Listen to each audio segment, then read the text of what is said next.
Olá a todos, boa noite, boa tarde, né? Vamos, noite e tarde, sejam bem-vindos, é isso aí, vamos entrando.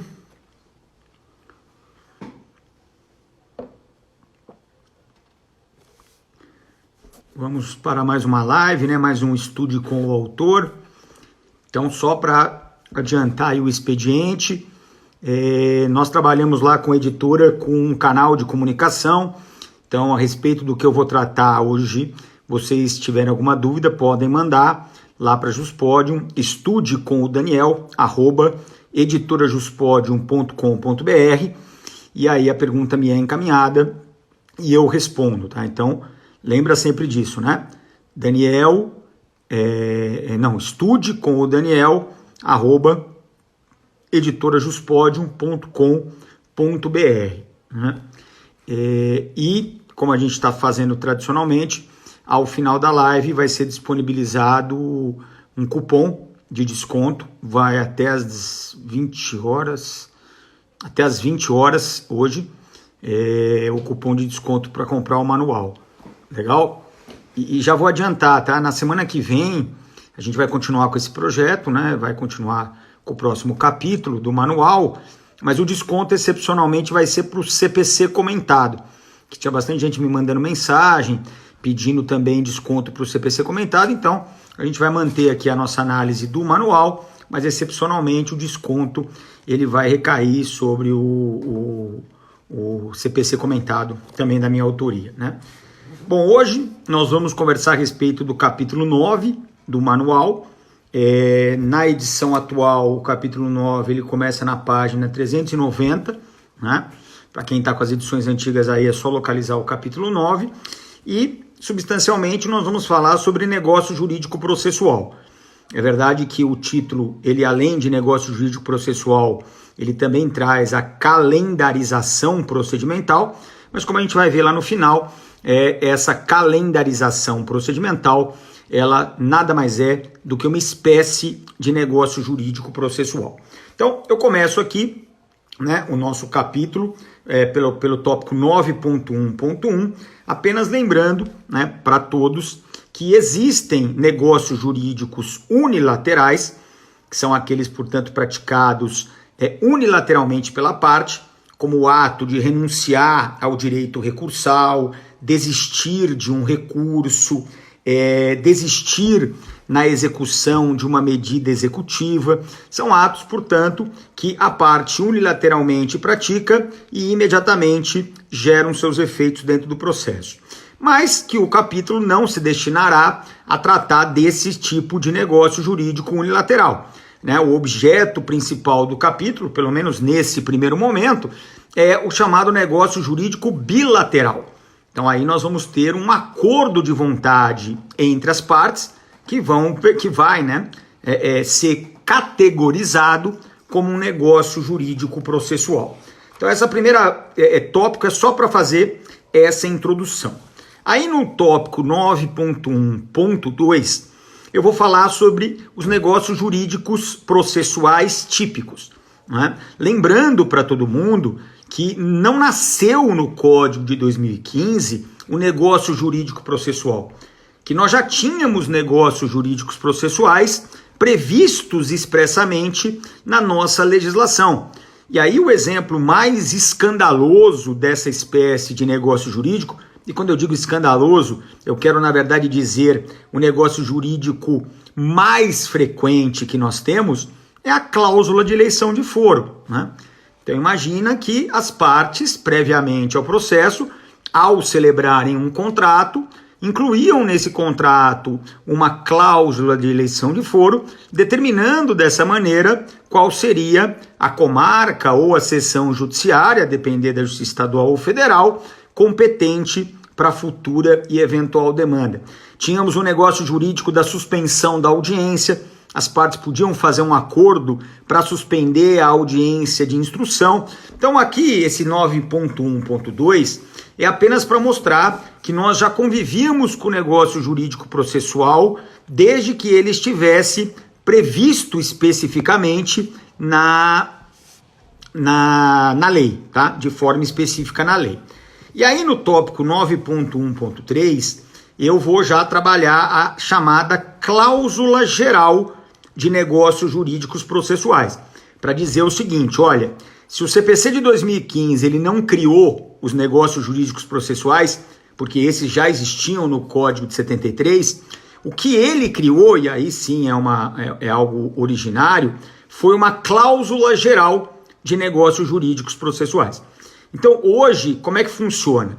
Você continua tendo negócios jurídicos processuais típicos, inclusive alguns criados pelo CPC de 2015, como é o caso da chamada, entre aspas, que eu odeio esse nome, mas é dada pela lei, perícia consensual, que é nada mais do que uma perícia que tem como perito alguém que não é aquele de confiança do juiz, mas sim alguém escolhido pelas partes num negócio jurídico processual. Então esse é um negócio jurídico processual típico que não existia no Código 73, passou a existir no Código 2015. A cláusula de eleição de foro tinha lá, continua até aqui. Agora, como é que se dá, Daniel, essa convivência dos negócios jurídicos típicos e atípicos? Perceba, os negócios jurídicos típicos, eles têm os seus requisitos próprios. Então, eles não devem respeito aos requisitos do artigo 190. Então, cada um dos negócios jurídicos espalhados aí pelo ordenamento, eles vão ter um regramento próprio. E quando não houver essa hipótese específica no caso concreto, aí a gente aplica essa cláusula geral, a ideia da autorregulamentação pelas partes, né, que vai bem no sentido da ideia do princípio da cooperação, né, a ideia de que as partes podem cooperar uma com a outra, o que não significa ajudar uma a vencê-la, né? Eu não vou ajudar a parte contrária a me vencer, não é isso. Mas eu vou cooperar, como diz o professor Alexandre Freitas Câmara, né? O que é cooperar? É operar em conjunto. E aí o artigo 190 é um belo exemplo disso, quer dizer, se há alguma questão processual que a gente possa convencionar, porque na minha percepção é bom para mim, na sua percepção é bom para você, ótimo. Então nós fazemos um negócio jurídico, não para eu te ajudar, nem para você me ajudar. Nós vamos fazer porque aparentemente é bom para todo mundo, né? E aí, no tópico 9.1.4, eu vou entrar efetivamente no objeto desse negócio jurídico processual. Porque se você fizer a leitura do artigo 190 do CPC, você vai perceber claramente que o negócio jurídico processual ali previsto, ele pode ter dois objetos distintos. Então, vamos lá. O primeiro objeto, que é esse aqui que está no tópico 9.1.4.2, é o chamado acordo procedimental. Então, o que as partes elas podem fazer? Elas podem adaptar o procedimento às exigências do caso concreto. Então, aqui eu vejo claramente uma tutela diferenciada sendo colocada. Porque a tutela diferenciada, e isso a gente estudou lá no capítulo 1, no último tópico do capítulo 1, nós estudamos as espécies de tutela jurisdicional. E a tutela diferenciada era uma delas. E o que significa, Daniel, tutela diferenciada? A tutela diferenciada é justamente a permissão do procedimento se adequar às exigências do caso concreto. Aquela ideia de que um procedimento só, rígido, imutável, ele não vai ser capaz de atender a todas as exigências do caso concreto, porque são muitas variantes, né? São muitas especificidades. Então, para adaptar o procedimento a essas exigências, a gente trabalha com a ideia da tutela diferenciada. E o que o artigo 190 fez aqui foi dizer o seguinte, olha, se o autor e o réu, eles entendem que há especialidades no caso concreto que exijam uma adaptação procedimental, então eles vão poder fazer isso que a gente vai chamar de acordo procedimental. O que eu vou dizer para você aqui, na minha percepção? O procedimento, ele é uma reunião de atos interligados de maneira lógica com um objetivo final. E isso é o conceito de procedimento dentro ou fora do processo. Tá bom. Então, quando eu penso em mudar o procedimento, então eu penso lá naquele procedimento comum, que é o procedimento lá dado pelo CPC, e aí eu penso assim, eu vou mudar isso aí. Então, a primeira imagem que me vem de mudança é o ato processual. Porque aí o que eu vou ver? Eu vou ver que os atos processuais, eles têm forma, tempo e lugar para serem praticados. Então há todo um regramento, lá no capítulo dos atos processuais, que aliás é o nosso próximo capítulo, semana que vem a gente fala dele, é o capítulo 10º, e aí haverá a forma, o lugar e o tempo.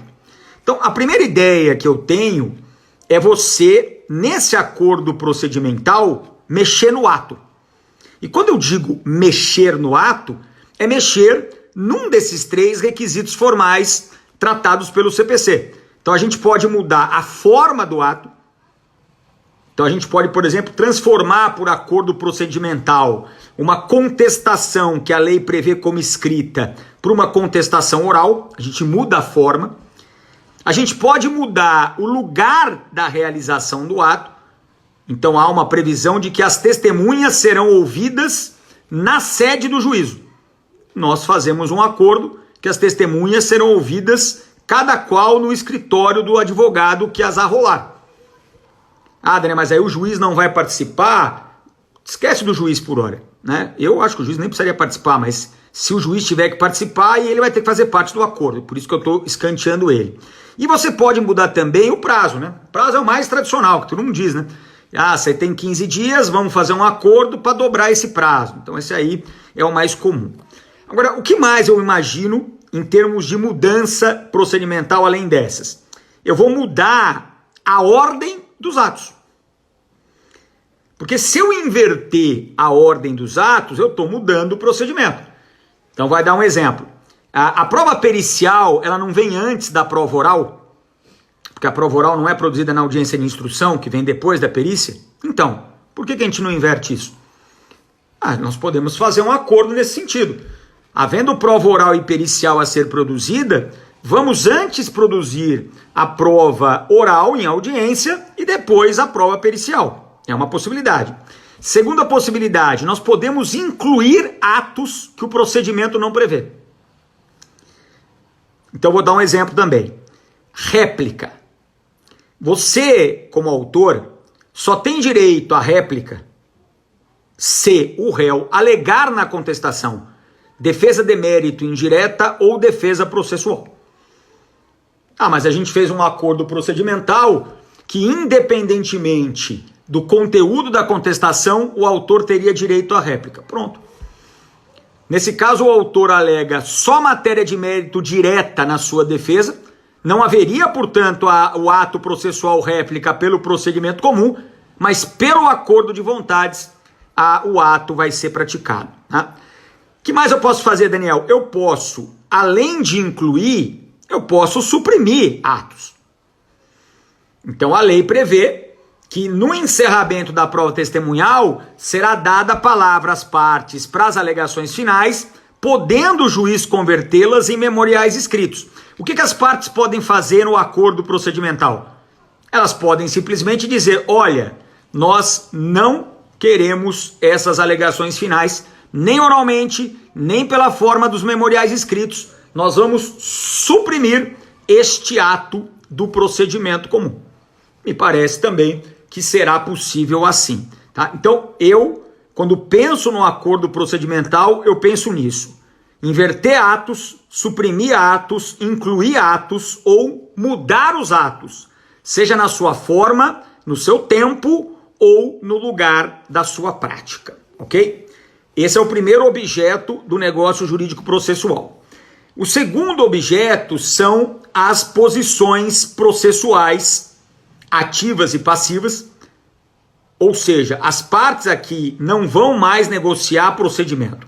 Elas vão negociar os seus poderes, ônus, faculdades e direitos. Então, o que as partes aqui elas vão fazer? Elas vão convencionar, tendo como objeto essas situações processuais. Quer um exemplo? Ônus da impugnação específica dos fatos. né? Então há uma regra no CPC que diz assim, olha, todo fato que o autor alegar e o réu não impugnar especificamente será tido como verdadeiro independentemente da produção da prova. O que nós podemos fazer em termos de acordo procedimental, Daniel? Dizer o seguinte, que todo fato alegado pelo autor, independentemente da impugnação do réu na contestação, será considerado controvertido e dependerá de prova para formar o convencimento do juiz. Então nós fizemos o quê? Nós afastamos o ônus da impugnação específica dos fatos daquele processo. É possível, Daniel? A ideia é essa. A ideia efetivamente é essa. É você conseguir mexer com essas posições processuais das partes dentro do processo, né? Aqui eu faço a minha observação, que na verdade gera uma certa polêmica, né, na doutrina, não a minha afirmação em si, né, o tema é polêmico, de que as partes elas só podem dispor sobre as suas posições processuais. Daí porque eu particularmente vejo com muito resistência você retirar por este negócio jurídico processual poderes, deveres do juiz, né? Porque perceba, enquanto nós estamos convencionando sobre as nossas, e a lei diz, suas relacionadas às partes, posições processuais, eu consigo entender, claro, é meu, eu disponho, eu faço como eu quiser, eu mudo, eu transformo, eu sonego, eu faço o que eu quiser. Agora, quando eu vou envolver o juiz na história, eu já não estou mais dispondo sobre as minhas e as suas, como parte contrária, posições processuais.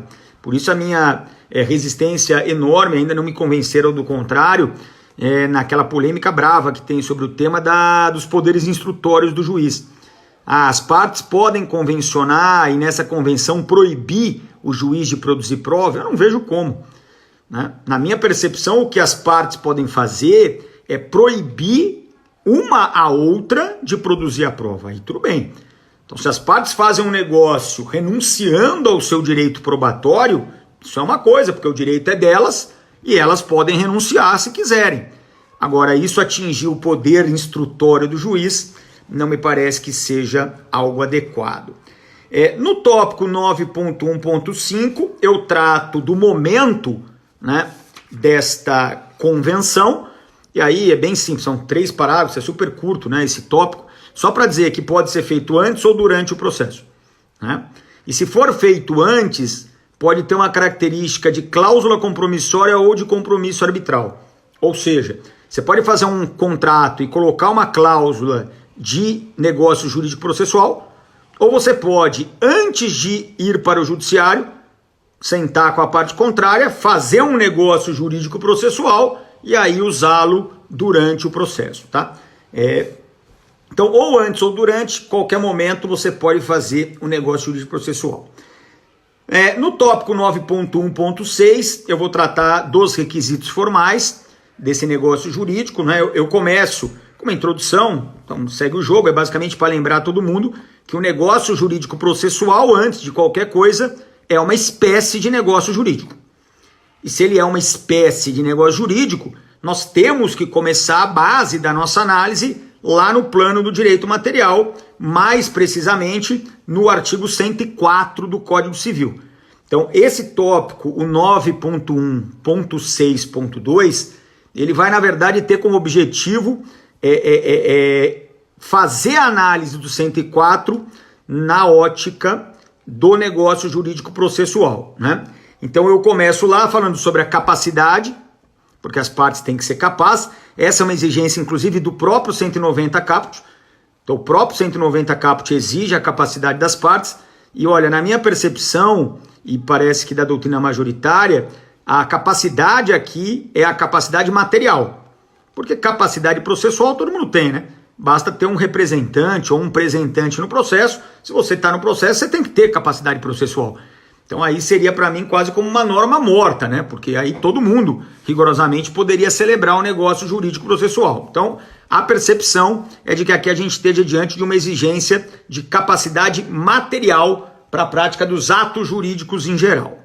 Segundo, um objeto lícito, e aí o objeto lícito ele é justamente determinado pelo 190, porque o 190 não vai admitir esse negócio jurídico em direitos que não admitam autocomposição, o que também é uma situação de uma raridade absurda, né?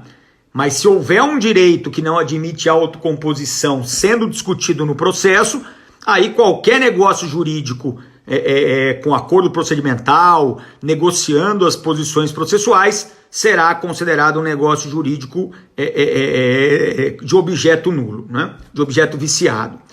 E a forma, né? É interessante porque o CPC não fala nada da forma, mas a doutrina, tem até enunciado da Infam, eu coloco aqui na nossa obra, acaba concluindo que a forma é escrita, né? Por uma questão de segurança jurídica, a forma ela deve ser escrita.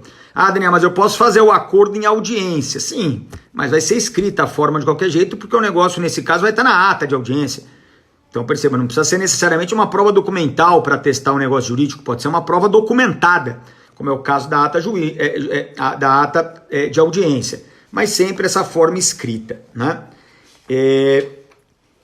Trago aqui no 9.1.6.4 a questão da nulidade, mas a nulidade do plano do direito material. Então é óbvio que esse nosso negócio jurídico ele vai ser nulo se houver qualquer vício do consentimento, né? Então naturalmente a gente tem que trabalhar com essa ideia. Então havendo erro, havendo dolo, havendo coação, obviamente se todo, né, negócio jurídico é nulo, não ia ser um negócio jurídico processual diferente. E no tópico 9.1.6.5 e no seguinte, que é o 9.1.6.6, eu vou tratar das duas limitações previstas pelo próprio 190, que é a inserção abusiva em contrato de adesão. E aí eu tento, né, desenvolver aqui no nosso manual a ideia de que o STJ, embora não tratando especificamente desse dispositivo, o STJ já teve várias oportunidades de afirmar o que seria uma inserção abusiva em contrato de adesão, quando ele tratou da cláusula de eleição de foro, que é um negócio jurídico processual típico, né? E o STJ ele sempre disse, olha, não tem problema ter cláusula de eleição de foro no contrato de adesão. Vai ter problema se ela for uma cláusula abusiva. E o que vai mostrar a abusividade dessa cláusula? A geração de uma significativa dificuldade para o exercício da ampla defesa por parte do aderente. Então aqui o STJ já nos disse o que é inserção abusiva. Então nós vamos transportar esse entendimento para o artigo 190. Não tem nenhuma razão para a gente não fazer isso. Pelo contrário, né? Então vai cair lá na prova. Cabe negócio jurídico processual no contrato de adesão? Cabe, naturalmente. Como cabe a cláusula de eleição de foro. Só que não pode ser abusiva, ou seja, não pode prejudicar o exercício de ampla defesa do aderente. E aí eu até coloco aqui na obra, né, que uma forma muito clara de você mostrar que não é abusivo é você ter um tratamento paritário entre as partes no que toca a cláusula de negócio jurídico processual. Ah, Daniel, mas um contrato de adesão, o contrato de adesão é aquele que um faz, o outro assina. Eu sei que é assim. Mas perceba, se tiver lá uma cláusula dizendo, olha, ninguém, nem eu nem você, vão poder agravar de instrumento das interlocutórias, então, né, qual é a abusividade aí? Porque se é abusivo para você, é abusivo para mim também. Então, uma boa indicação, né, de tratamento isonômico entre aderente e aquele que adere poderia ser um ponto de partida, pelo menos, para afastar essa ideia de nulidade da cláusula. Temos aqui a vulnerabilidade, e aí eu trago, né, inclusive aqui com lições da professora Fernanda Tartucci, que tem uma obra específica sobre o tema, que aqui qualquer ordem de vulnerabilidade, né, qualquer situação, portanto, de vulnerabilidade econômica, política, social, afetiva, você vai poder considerar aqui, tá? E aí, sempre que houver a vulnerabilidade, também será caso de anulação. Então, é importante lembrar, tá? Só para a gente concluir essa parte, que o negócio jurídico processual, lá nos termos do artigo 200 do CPC, ele, quando é celebrado, ele automaticamente gera efeitos. Ele independe da homologação do juiz. Então, o juiz não homologa. Aliás, assim, na praxe forense, ele acaba homologando, mas é algo pro forma, tá? Porque a mera prática do ato já gera efeitos imediatos. Mas o juiz indefere. Pois é, o juiz não pode indeferir. Isso não existe. Indeferir, ele não pode indeferir. Então, o que ele pode, no máximo, fazer? Anular. Se houver hipótese de anulação, ele vai poder, no máximo, anular, né? Eu trato, inclusive, desse tema, que é a decisão que decreta a invalidade, no tópico 9.8, 9.1.8. E aí eu trago que não cabe agravo, porque não está no rol do 1015. Não consigo também imaginar que a taxatividade mitigada possa operar aqui, embora aqui seja polêmico, porque a taxatividade mitigada não é algo objetivo, mas de qualquer maneira no rol do 1015 não está. Eu tenho um tópico aqui que eu acho bem interessante, porque ele acaba sendo bastante polêmico, a respeito de eventuais limitações à liberdade das partes de negociar no acordo jurídico processual, né? E aí eu falo das normas fundamentais do processo e depois das normas cogentes. Porque há uma tendência, né? E aí para quem presta concurso é interessante, esse tópico é muito bom você ler, principalmente para a prova de segunda fase, prova de arguição oral, porque há uma tendência de dizer o seguinte, não, o núcleo duro processual, sabe? Aqueles princípios processuais que regem o processo, com aquelas regras cogentes, isso não pode ser objeto de negociação pelas partes. Mas veja, né, que nem tudo parece tão simples assim. Então eu vou pegar os princípios processuais, tá? E aí vamos falar assim, Daniel, a gente pode fazer um acordo processual de vale tudo no processo? Como é que foi? Um negócio de processual dizendo que as partes não têm o dever de boa-fé processual. Que vale tudo. Dedo no olho, puxar cabelo, vale tudo. Pô, não pode, Daniel, não pode, porque a boa-fé processual, ela é matéria de ordem pública, ela é um princípio processual que não pode ser afastado por vontade das partes. O processo é um instituto de direito público e pá, tá bom, não pode, tá bom. Pode colocar na tua prova que não pode mesmo. Aí vem a segunda pergunta. E o contraditório, Daniel? O contraditório, ele é um princípio processual? Ou se é, né? E nós não podemos renunciar ao contraditório? Bom, deixa eu lembrar o que é contraditório. O contraditório, ele é a informação mais a possibilidade de reação, mais o poder de influência. Então quer dizer que eu tenho que ser informado de tudo o que acontecer no processo. Confere? Confere. E se as partes, elas renunciarem à intimação? Dizendo assim, excelência, a partir do momento que você proferir a decisão e colocar a decisão no sistema, nós já nos damos por intimados daqui até o fim do processo. Então não haverá informação. As partes que buscarão essa ciência. E a gente ensina, né, quando estuda contraditório, que a informação é um dever estatal. Mas aqui as partes renunciam a esse direito de serem informadas. E não vai haver grande problema, né? É difícil, né? Norma cogente.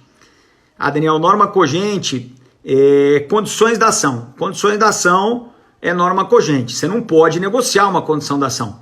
Aí eu penso, interesse de agir. Você já parou para pensar por que existe o interesse de agir? Para evitar uma atividade jurisdicional inútil. Só para isso. Não, mas as partes vão obrigar o juiz a exercer uma atividade jurisdicional inútil. Não, né? Aí não, né, filho? Não vão. Então não adianta as partes fazerem um acordo, né, senhora? Nós vamos aqui poder discutir a dívida mesmo antes dela existir. Como assim? Tem aqui um empréstimo, 6 meses para pagar, mas a qualquer momento, antes dos 6 meses, a gente já pode começar a discutir a dívida, mesmo não havendo a dívida, havendo apenas a obrigação a ser adimplida. É óbvio, Lulante, que não vai dar para fazer isso. Agora pensa na outra condição da ação, legitimidade.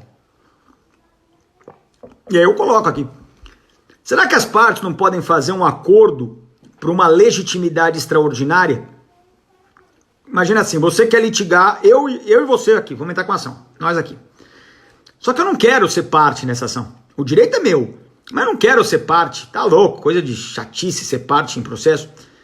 Então eu quero que o meu irmão, o Carlinhos, seja parte no meu lugar defendendo o meu direito. Eu concordo com isso. Você concorda com isso? O meu irmão Carlinhos concorda com isso. Ué. Se todo mundo que interessa concorda que não esteja eu lá como autor, mais o meu irmão defendendo o meu direito, qual é o problema desse negócio jurídico processual? Eu te respondo, nenhum. Então aqui, evidentemente, ele deve ser prestigiado, tá?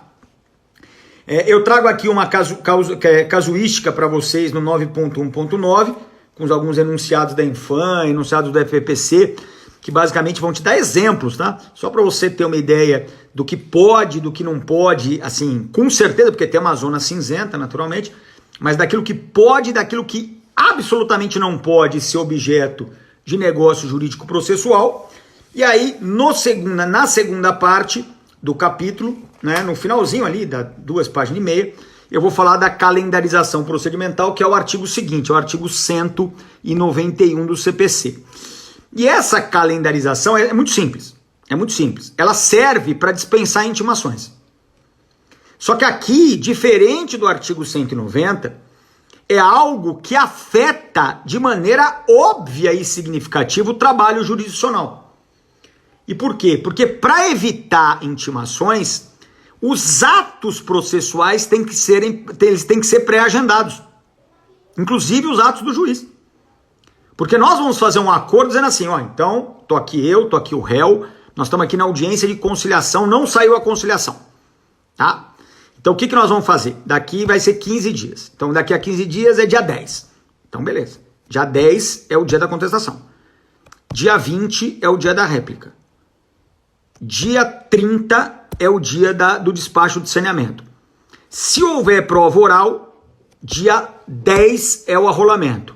Dia 10 do mês seguinte, a audiência. Realizada a audiência, o juiz tem até o dia 30 para dar a sentença. 30 é a sentença, conta 15 dias, é o prazo da apelação. Tem o prazo da apelação, conta mais 15 dias, é o prazo das contrarrazões. Ou seja, todo mundo já sabe, é um calendário, por isso que chama calendarização. Todo mundo aí, você vai lá e põe, pega o calendário, sabe aquele seu calendário? Você é um cara mais high-tech, se você é o... Como é que chama ali nesse pessoal aí novo, aí da geração nova? Que a menina lá do jornal falou que tava todo mundo com papel na mão e ela tava com um laptop, Millennium. Então, se você é um Millennium, aí você não tem agenda, né, de papel, você tem tudo tal. Eu não sou, nem sei que geração que é a minha, eu sei que Millennium ela com certeza não é. Você é quase Millennium. Eu sou quase Millennium. Millennium. Bom, eu sou portuguesa, meu amigo, aqui, ó. Que é o que interessa. É por pouco. Bom, mas o fato é que eu tenho agenda escrita, tá? Aquelas agendas velhas, safada, e eu gosto. Bom, você faz na agenda que você quiser, mas a ideia é, você já vai colocando. Você já sabe quando tudo vai acontecer. E perceba, como você sabe como tudo vai acontecer, essa economia processual que você vai ter mata o chamado tempo morto do processo. Que é justamente aquele tempo que eu chamo de tempo do escaninho. Também é uma época, coisa da minha época, né? Já não existe mais escaninho propriamente dito. Mas é aquela ideia, né? Sabe? De você, entre um ato e o outro, só para mandar, intimar, publicar, informar, vai meses. Então a ideia do calendário procedimental é agilizar o procedimento. Mas perceba, há evidentemente uma afetação do juiz. O juiz vai participar desse negócio. O juiz vai ter que, né, ter... aí é uma divergência doutrinária se ele participa efetivamente do negócio ou se ele só homologa. Mas o fato é que se o juiz não quiser a calendarização, ela não tem como acontecer. Então a doutrina acaba apontando aqui para um negócio multilateral. E aí ele seria um negócio multilateral porque além das partes ele teria que contar com o juiz. E aí a gente vai fazer essa... o pessoal tá tirando sarro de mim por causa do caderninho, por causa da minha agenda, mas ó, pra você ter uma ideia, quer ver? Cadê? Onde é que tá? Tá aqui, pera um pouquinho. Antes fosse agenda, né? Esse aqui, ó, é o caderno que eu uso para as minhas lives. Então eu ponho o nome do convidado, o currículo, as perguntas que eu vou fazer, aí eu vou, enquanto a pessoa vai falando, eu vou fazendo os comentários aqui. É tudo aqui, ó, no caderno. O caderno do meu filho que eu peguei, inclusive. Vou mostrar a capa aqui, que foi o caderno do meu filho que eu peguei, ó. O caderno aqui, ó. O caderno do PlayStation do meu filho. PlayStation que eu, obviamente, não sei jogar, né? Depois de tanto me encher no saco, eu fui jogar uma hora com meus filhos, aquele Fortnite. Coitado, não consegui nem pegar uma arma, né? Quanto menos assassinar alguém. Então, morri rapidamente. Mas o fato a calendarização é um negócio jurídico multilateral. O Magrão aqui, que é o Felipe Kassab, esse caderno é do Joaquim, do Joaquim mesmo, peguei do Joaquim para usar aqui para minhas lives, né? Mas o fato é um negócio jurídico multilateral, então ele tem que contar com o juiz. Se o MP estiver participando como fiscal da ordem jurídica, tem que contar com o MP também. Quer dizer, todo mundo que vai ser afetado por esse negócio jurídico, ele vai ter que, obviamente, concordar. Faz-se a calendarização, mata-se o tempo morto do processo e isso é bom para todo mundo, tá? Era isso hoje, né? Não é um capítulo longo, o capítulo 9, mas ele é um capítulo importante, viu? Principalmente a primeira parte, né? Calendarização do procedimento, eu vou ser bem sincero, eu não estou vendo muito, são um tema muito recorrente em concurso, não. Mas o negócio jurídico, sim, né? Então esse é um capítulo importante para quem está prestando concurso, principalmente essa primeira parte, porque é algo que é bastante pedido, tá? Então, só para lembrar, se vocês tiverem alguma dúvida sobre o que a gente falou, não, o perito não, né, o Vitor, porque o perito ele é um auxiliar do juízo, então ele vai ser só intimado ou informado, né, por vias não oficiais, da realização da perícia, né? Então, não me parece que o perito tem que concordar. O perito ele acaba se sujeitando porque ele é um auxiliar do juízo, tá bom? Que não é o caso do MP, muito menos das partes, né? Então, só para lembrar, né? Estude com o Daniel, @editorajuspodio.com.br, para quem tiver alguma dúvida. E eu vou agora liberar o cupom. Essa noite, a live ela fica salva, todas as lives ficam salvas, ficam na página da Juspódio, da página do YouTube do Juspódio, e fica na minha página do YouTube também. A minha página do YouTube, aliás, todas as lives que eu faço fica lá na página do YouTube, é o professor Daniel Neves, tá? E Guto, pode sim. As partes podem criar um título executivo extrajudicial, naturalmente, por negócio jurídico processual, não há nenhum impedimento. Nula executio sine lege, não há título sem a previsão na lei. Sim, mas a lei que prevê o 190, né? Então é a própria lei que está dando às partes a possibilidade da gente fazer essa criação de títulos executivos, né? O Zé Roberto aí que tá falando que faltam umas 13 lives para mim. Não, hoje eu vou pedir música no Fantástico. São 3 na sequência, tá? Mas assim é a vida. Então, vou botar aqui, tá? Calendarização no processo coletivo, sem problema nenhum. Processo de recuperação, desde que afete todo mundo que está participando como parte, ou no processo ou na demanda, não há restrição a priori nenhuma, tá bom? Bom, valeu, galera. Vou botar agora o cupom para quem quiser comprar. Semana que vem, lembrando, hein, o cupom vai ser para o CPC comentado. Beleza?